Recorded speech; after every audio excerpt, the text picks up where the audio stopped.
Everyone, welcome to pop Minecraft. আগের video যেমন তোমরা দেখেছিলে আমরা মাইনিং এর জন্য বেরিয়েছিলাম, আজকে আমরা সেই স্টেট মাইনিংটাই করতে চলেছি। আগের ভিডিওটা যারা দেখেছিলে তারা তো বুঝতেই পারছো, তারা অবশ্যই এই ভিডিওটার সাথে রিলেট করতে পারছো যে আমরা স্টেট মাইনিংয়ের জন্য রেডি হয়েছিলাম। আগের ভিডিওটা যারা যারা দেখোনি তাদের কাছে আমার রিকোয়েস্ট যে প্লিজ গিয়ে ভিডিওটা দেখে আসো, তবেই কিন্তু বুঝতে পারবে, না হলে বুঝতে পারবে। তো যাই হোক, আগের ভিডিওটা অনেক লেন্দি হয়ে গিয়েছিল বলে আমি আর কিছু দেখাইনি। দেখো আমি এর সঙ্গে ক্রাফটিং টেবিলও নিয়েছি আর কিছু প্ল্যাঙ্কসও নিচ্ছি, কারণ আমরা তো আর মাটির নিচে গাছ পাবো না। হ্যাঁ, স্টোন পেয়ে যাব, কিন্তু গাছ তো আর পাবো না। তো তাই জন্য আমি আগে থাকতেই প্ল্যাঙ্কস নিয়ে যাচ্ছি। ওখানে গিয়ে আমাদের পাথর তো থাকবেই, আমরা পিকেক্স সহজেই তৈরি করে নিতে পারবো। আর পিকেক্সটা কেন তৈরি করছি সেটা তো তোমরা বুঝতেই পারছো। আমরা যেহেতু স্টেট মাইনিং করছি বা ডিপ মাইনিং করছি, তার জন্য তো আমাদের পাথর কেটে কেটেই যেতে হবে। আর এত পাথর তো হাত দিয়ে কাটা সম্ভব নয়, তাই না? দেখো বন্ধুরা, আমার বাড়ির নিচে যে এত খাজানা আছে সেটা আমি যদি আগে জানতাম তাহলে আগেই এগুলো লুটপাট হয়ে যেত। তো যাই হোক, আজকে যেহেতু আমি স্টেট মাইনিং করছি তার সাথে সাথে এগুলো পাচ্ছি, আমার আরোই ভালো লাগছে। সাথে দেখো আমি এখানে আয়রনও পেয়ে গেছি। এরপর আয়রনগুলো মাইনিং করার পর আমি আবারও শুরু করি আমাদের স্টেট মাইনিং।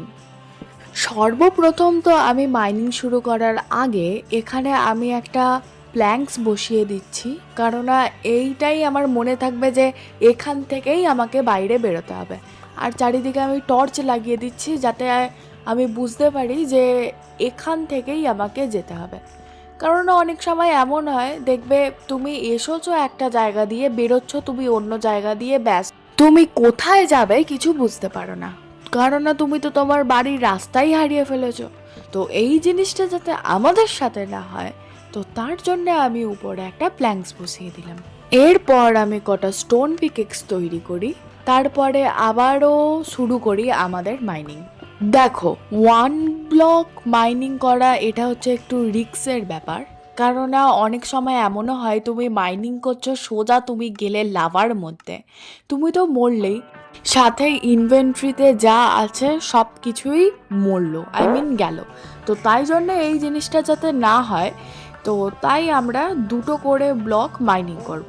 দেখো, দুটো করে মাইনিং করার একটা ফায়দা হচ্ছে লাভা আসলেও তুমি প্রথমেই বুঝে যাবে যে তোমার নিচে লাভা আছে। আর তোমার যে ব্লক আছে সেটার নিচে আর কোনো ব্লক নেই, একেবারে সোজা কেভে তুমি পড়ে মরতে চলেছো, সেই জিনিসটাও তুমি কিন্তু আগে থাকতেই বুঝে যাবে। ইভেন তুমি দুটো করে যখন ব্লক মাইনিং করবে তখন দেখবে তুমি এক্সট্রা আরও কিছু পাবে, যেগুলো তুমি প্রথমে ভাবতেই পারোনি যে পাবে, বা ওই একটা ব্লক খুললে তুমি এই জিনিসগুলো পেতে না। যেমন দেখো, আমি দুটো করে ব্লক খোঁড়ার ফলে আমি এখানে অনেক বেশি কপার পেয়ে গেছি, যেই জিনিসটা খুবই ফায়দাবান, সেটা কপার হোক বা আয়রন। একটা কথা আমার মাথায় এখন চলছে, দেখো আগে আমি যখন মাইনক্রাফট খেলতাম, তোমরা যখন সকলে মাইনক্রাফট খেলতে, তখন দেখবে আয়রন খুব সহজেই পাওয়া যেত, কিন্তু 1.20 আপডেটের পর যেন আর আয়রনই পাওয়া যাচ্ছে না। আমি কতক্ষণ ধরে মাইনিং করছি, এখনো অবধি যে কত কম আয়রন পেলাম সেটা তো তোমরা দেখতেই পাচ্ছ। জানি না ভিডিওর শেষে কতটা আয়রন আমরা পাবো, কিন্তু কিছু পাই বা না পাই, এই কপার আমরা ভরে ভরে পাবো, এটুকু তো প্রথম থেকেই বুঝতে পারা যাচ্ছে। দেখো, মাইনক্রাফট মনে হয় আমার কথা শুনে ফেললো, বলতে বলতেই আয়রন পেয়েছি, তাও আবার কি একটা আয়রন।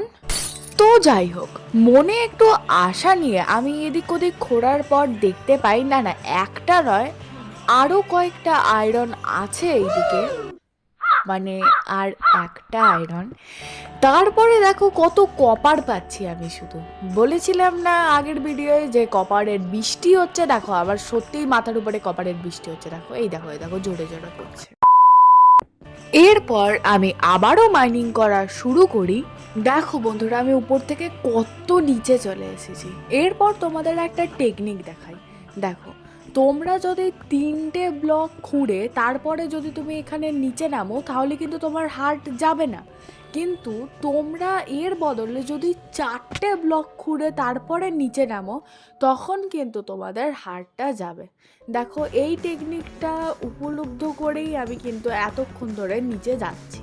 তবে আমি পকেট এডিশনে মাইনক্রাফট খেলি, আমি কিন্তু জাভা এডিশনে মাইনক্রাফট খেলি না। তাহলে জাভায় যে এটা হবে সেটা আমি বলতে পারছি না।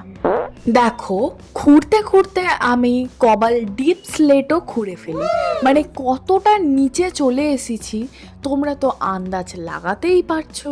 এই সময় সব থেকে বেশি লাভা, কেভ এগুলো পাওয়া যায়, মানে দুটোই 50-50। তাই জন্যে এই সময় তোমরা যদি স্টেট মাইনিং করছো তাহলে তোমাদের মতো বোকা একজন না। দেখো বন্ধুরা, দেখতে দেখতে আমি মাইনাসে ফাইনালি ঢুকেই গেলাম। তবে মাইনাসে ঢুকলেও বা কি, এখনো অবধি আমাদের অনেক ঘুরতে হবে। -58, -59, মানে বুঝতে পারছো এখনো কতটা আমাদের ঘোরা বাকি আছে। 2000 years later. দেখো বন্ধুরা, ফাইনালি আমরা -58-এ পৌঁছে গেছি, বুঝতে পারছো? এরপর আমি সোজা পূর্ব দিকে, পশ্চিম দিকে, দক্ষিণ দিকে, উত্তর দিকে সব দিক ঘুরে ফেলি। প্রায় 2 ঘন্টা হতে চলে, এখনো অবধি আমি ডায়মন্ড কি তার কিচ্ছু খুঁজে পাই না। তাও তো আমি উপরে আয়রন, কপার কিছু তো পাচ্ছিলাম, এখানে এসে তাও পাচ্ছি না। এরপর প্রচুর খোঁড়াখুড়ি করার পর আমি ডায়মন্ড তো পেলাম না, কিন্তু ল্যাপিস লাজুলি অবশ্যই আমি পেয়ে গিয়েছিলাম। দেখো, ডায়মন্ড আমাদের আকাশি কালার আর ল্যাপিস লাজুলি নীল কালার। এই ভিডিওয়ে আমরা নীল কালারের ডায়মন্ড, আকাশি কালারের ডায়মন্ড না খুঁজে পেলেও নীল কালারের ল্যাপিস লাজুলি পেয়ে গেছি, এটাই অনেক বড় ব্যাপার অন্তত আমার জন্যে, কারণ আমি একটাকেও এখন অবধি ডায়মন্ড খুঁজে পাইনি। কি জানি না তোমরা এখানে কত ডায়মন্ড খুঁজে পাও, কিন্তু আমি কিছুই খুঁজে পাচ্ছি না। আমি বড় বড় ক্রিয়েটারদের ভিডিও দেখে তাই জন্যই আমি এখানে এসেছি। তবে আমি ডায়মন্ড পাইনি ঠিক কথা, কিন্তু আমি অবশ্যই ব্যাডরক পেয়ে গেছি। এরপর আমি এই ব্যাডরকটা বাড়ি নিয়ে যাব বলে খোঁড়ার চেষ্টা করছি, কিন্তু একটুকু খোঁড়া যাচ্ছে না, কারণ আমি ব্যাডরক এডুকেশনেই খেলছি। লাভাতেও খোঁড়া যায় না অবশ্যই, লাভা নয় সরি জাভায়। আমি আরও 2 ঘন্টা ধরে জাস্ট মাইনিংই করে যাচ্ছি। এই স্টোনগুলো এত হয়ে গেছে আমার কাছে যে রাখার জায়গা নেই এখন আমার কাছে, লিটারেলি। আর ফাইনালি আমি এখানে ডায়মন্ড পেয়েছি, মানে এত দেরিতে পেয়েছি যে আমার মনে হচ্ছে ডায়মন্ডগুলোকে নিয়ে আর আমি লাভায় গিয়ে ফেলে দিই। আর তোমরা জাস্ট দেখো, আর একটু হলে আমার এই পুরো ডায়মন্ডটা জলে চলে যেত, কারণ আমি এখানে স্টোনের পিকেক্স দিয়ে ডায়মন্ড খোঁড়ার চেষ্টা করছি। এই সমস্ত আমার কাণ্ডজ্ঞান না থাকার জন্যেই তো আমি ক্রাফটিং টেবিলটা এনেছিলাম, কারণ আমি জানি এইরকম কোনো একটা সিচুয়েশানে পড়বো। আর দেখো, আমি যে সমস্ত আয়রনগুলো পেয়েছিলাম সেগুলো তাই জন্য আমি মেল্ট করে আয়রন পিকেক্স তৈরি করি। এরপর সোজা চলে যাই আমাদের মূল সম্পত্তিটাকে আনার জন্যে। সত্যি বলতে আমার ইচ্ছা করছে এই ডায়মন্ডটাকে এখন চড় মারতে, লাভায় ফেলে দিতে, কিন্তু কিছু করার নেই। আমরা এর মাধ্যমেই নানান ধরনের জিনিসপত্র তৈরি করতে পারবো। আর গেস হোয়াট, আমি মোটে 2টো ডায়মন্ড পেলাম এতক্ষণ ধরে মাইনিং করার পরে, মানে কি হচ্ছে?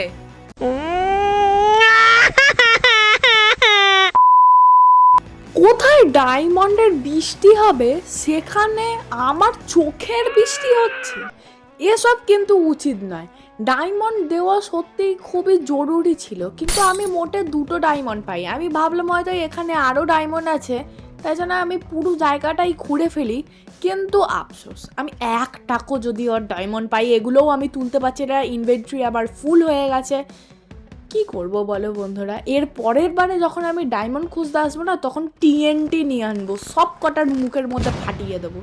আমার মনে হচ্ছে এবারে আমায় কেভে গিয়েই ঘুরতে হবে, কারণ এখানে তো আমি আর ডায়মন্ড পাবো না।